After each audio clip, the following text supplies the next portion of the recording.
Empires, inventions, corporations, all fell the same way. Not by accident, by design. In 1929, the French Ministry of War approved a funding structure that would determine, more than a decade before a single German soldier crossed a border, exactly where France could and could not be defended. The clause did not mention tanks. It did not mention air power. It allocated resources to fortify the frontier facing Germany directly, and it left the question of Belgium unresolved, deferred, and ultimately unfunded. That single budgetary decision, made by men still counting the dead of Verdun, fixed the shape of a war that had not yet been fought. André Maginot did not invent fear. He inherited it. As Minister of War, he stood before a legislature that had watched 1.5 million Frenchmen die defending open ground, and he proposed something that felt, to that generation, like sanity itself. A fixed, permanent, concrete answer to the question of invasion. The French General Staff, led by men like Philippe Petain, who had built his entire reputation on the doctrine of the continuous, defensible front, believed they had learned the final lesson of the last war. That lesson was simple. Firepower had made offense suicidal. A prepared defense, dug deep enough and armed heavily enough, could not be broken by infantry assault. This was not a fantasy. It was, in 1929, close to an empirical fact. The trench lines of 1916 had proven it in blood. So they built accordingly. Between 1929 and 1938, the French state poured the modern equivalent of billions into a chain of fortifications running along the German frontier. These were not bunkers in the informal sense. They were self-contained underground cities with railways, hospitals, air filtration, and retractable gun turrets, designed to withstand sustained artillery bombardment and outlast any siege the Germans could mount. Every franc spent was spent on the assumption that the next war would begin the way the last one had ended, as a grinding, static confrontation across a fixed line. On paper, and against that war, the design was sound. It would have worked. That is the detail the case file cannot skip past. The Maginot Line was not a stupid structure. It was a perfect structure for a war that was already over. Consider what the engineers actually achieved, because the achievement itself is part of the indictment. The fortifications along the German frontier incorporated depths of reinforced concrete exceeding 3 meters in places, calibrated against the largest siege guns known to exist in 1929. Ventilation systems were designed to withstand chemical attack, a direct answer to the gas warfare of the previous conflict. Underground rail lines moved ammunition between fortresses, so that no single position would ever run dry during a prolonged bombardment.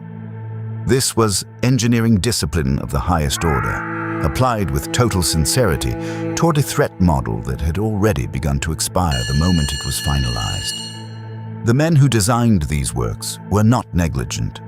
They were exact. Their exactness is precisely why the failure cannot be waved away as incompetence. Incompetent men build things that do not work. These men built something that worked flawlessly against an enemy who simply chose not to appear where the machine was waiting. The flaw was not a mistake in execution. It was a decision made consciously by named men in specific years. The line was engineered to make a direct German assault across the shared border unwinnable, and in that narrow objective, it succeeded completely. But the General Staff, and specifically planners under Maurice Gamelin, made a second decision that receives far less attention than the concrete. They chose not to extend the same fortification standard through the Ardennes forest, and they chose not to fully fortify the Belgian frontier. This was not an oversight born of ignorance about the terrain. French officers had conducted studies on the Ardennes as early as the 1930s and concluded that the forest was difficult, not impassable, for a mechanized force. The decision to leave it lightly defended was budgetary and diplomatic.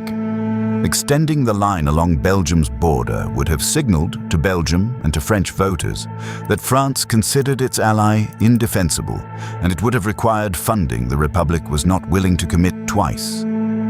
So the line stopped. It stopped at a political boundary, not a geographic one. The gap was not hidden. It was accepted. There is a deeper layer to that acceptance worth isolating because it explains why no later warning could dislodge it. Belgium, in 1936, abandoned its military alliance with France and declared neutrality, hoping to avoid becoming a battlefield by simply refusing to choose a side.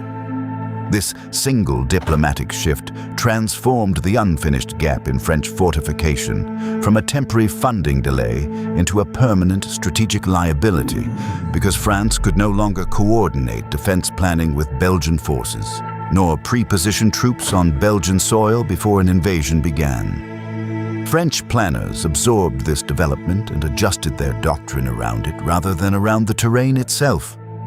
The Ardennes remained lightly defended, not because anyone forgot about it, but because reacting properly to the Belgian neutrality declaration would have meant admitting, in 1936, that the entire Eastern fortification project had already been strategically outflanked by diplomacy. No institution readily authors its own obsolescence in the middle of a construction project it has spent 7 years and enormous political capital defending. For roughly a decade, from 1929 to 1940, that acceptance sat undisturbed, reinforced by every mechanism the institution had for reassuring itself. French war games in the mid-1930s tested German incursions through the Ardennes and repeatedly concluded that any such force would be slow enough to allow French reserves time to respond. Those war games were not falsified. They were constructed from the outset around the doctrinal assumption already held by the men running them, which meant they could only confirm what French command already believed. Gamelin and his staff read German troop movements in early 1940 through the same lens, and initial planning for what would become Case Yellow included a diversionary thrust into the Low Countries, precisely engineered to pull French and British forces north and away from the Ardennes. The feint worked because it told the French General Staff exactly what it expected to hear. There is a particular cruelty in how thoroughly the German planning staff understood their opponent's psychology before they understood the terrain. Erich von Manstein, the architect of the revised invasion plan, did not simply identify a gap in French defenses.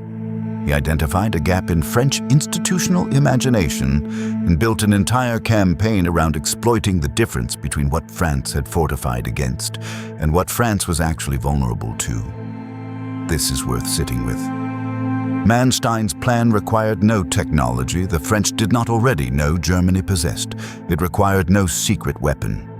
It required only the recognition that an enemy who has spent 11 years in a national treasury proving a threat cannot happen will organize his entire early warning system around confirming that conclusion, not testing it. Subscribe to see the next collapse that was engineered in, years before anyone thought to look for it. But confirmation is not safety. It is only the absence of alarm. On the 10th of May 1940, German forces launched their assault on the Low Countries, and French and British commanders responded exactly as their doctrine trained them to. They moved their best mobile divisions north into Belgium to meet what appeared to be the main German thrust. 3 days later, 7 panzer divisions under Heinz Guderian and Erwin Rommel emerged from the Ardennes forest, a route French planning had judged too slow and too difficult to matter, and crossed the Meuse River at Sedan. There was no Maginot fortification there to stop them, because there had never been meant to be one. The German breakthrough at Sedan was not a triumph of unforeseeable tactics. It was the exact geometry the 1929 funding decision had already drawn. The line itself, the concrete, the turrets, the underground galleries facing Germany was never breached. It did not need to be. The war simply moved around it, through the door that had been left standing open on purpose for 11 years. What followed at Sedan exposes a second, quieter failure buried beneath the first. French reserve divisions positioned to respond to any Ardennes breakthrough were, by design, second-tier formations, less mobile and less experienced than the units sent north into Belgium, because command had ranked the Ardennes as the lower probability threat and staffed it accordingly. When the German armor actually appeared there, the French response was not merely late. It was structurally incapable of being fast because the resource allocation of 1929 had already decided, over a decade earlier, which French soldiers would be given speed and which would be given concrete. The battle was lost in the personnel budget before it was lost on the riverbank. This is not an isolated architecture. It recurs wherever an institution funds its defenses against the threat it has already survived, rather than the one taking shape ahead of it. French naval doctrine after 1940 would repeat the pattern in miniature. Corporate case files carry the same signature. Kodak engineered an entire company around the economics of film and continued reinforcing that structure even as its own engineers developed early digital imaging internally. Because the institution's incentive systems rewarded defending the established revenue line, not the emerging one.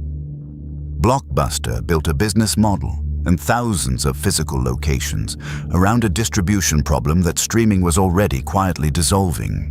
In each case, the leadership was not composed of fools. They were composed of people who had been rewarded repeatedly for the assumptions that were about to become fatal. The mechanism is always the same. Resources get committed to the last confirmed threat because it is the only threat with data behind it. The next threat has no committee, no funding line, no named general defending it until it arrives. The Maginot Line still stands today, much of it intact, its guns still facing east toward the frontier it was built to hold. It was never taken, it was never stormed, breached or overrun at the positions its architects fortified. In 1940, France did not lose because the line failed. France lost because the war moved to a location the line had never been built to answer for, and the men who built it had made that choice, on paper, 11 years before a single tank entered the Ardennes. The concrete kept its promise perfectly. It is the promise itself, chosen in 1929 and never revised, that stands convicted.